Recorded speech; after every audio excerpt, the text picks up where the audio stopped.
All right, Sunday will mark 74 years since a fire took the lives of 41 people and destroyed St. Elizabeth's mental health facility for women in Davenport. A new book, out now, tells the story of what happened that night, the lives of the victims and heroes, and how it forever changed the city.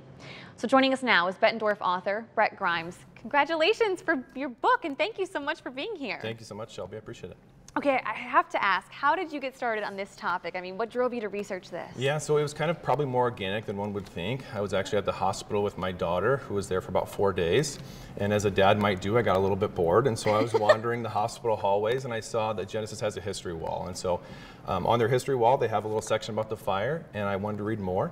And I went back to the hospital room and said to my wife, I think I might write a book. And wow. Now we're here. Because the story of what actually happened this night is wild. I mean, you have everything from barred windows and locked doors, and you have all these women. It's a really powerful story. It's an unbelievably tragic story, and the fact that it played out in our community, I think, is something that we should remember and that Quad Cityans should be aware of. So how did you actually go about researching this? I mean, who did you talk to? So I cast a broad net the best that I could. I talked to anybody and everybody. People that know me know that I like to talk, and so I tried to find any source that I could. A lot of it was old newspaper articles, and then I was lucky enough to get some records from the Davenport Fire Museum as well.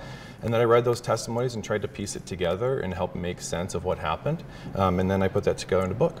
Now, it's 74 years ago, so are there any survivors still alive today? There is one fireman who is still alive, Roy Wow. Porter. Last I talked to him, he's 98 years old. He was there on that night. He's in a few photos that you'll see of the fire. And he, for his age, remembers quite a bit.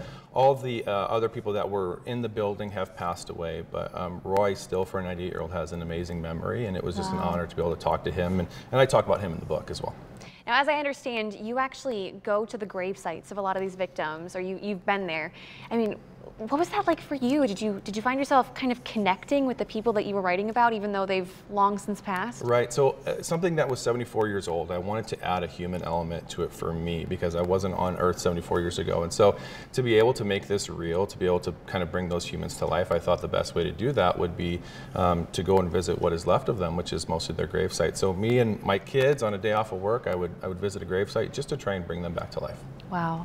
Before I let you go, what do you want people to take away from this book? I mean, it's not, you've got it right here. It's not super thick. It's a really easy, interesting read. It's an easy read. Yeah. It's 128 pages long, but the goal from the beginning was just to tell the story and to have this be remembered, and I hope when people read the book that they do that.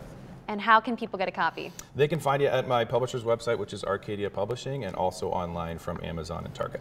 And actually, I lied. I have one more question, Bret.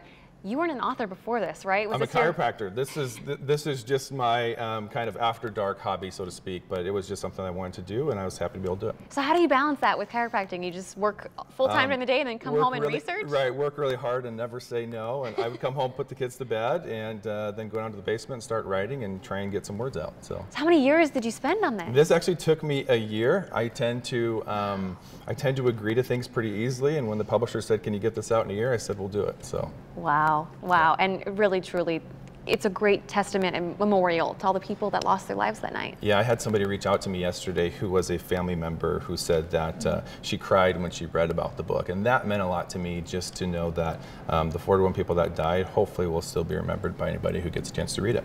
Wow, fascinating book. Say the name one more time so people know. It is the St. Elizabeth's Hospital Fire in Iowa. It's by Arcadia Publishing. Awesome. Bret, congratulations, and Thanks, thank you Shelby. so much for coming on. I appreciate it. Thanks so much.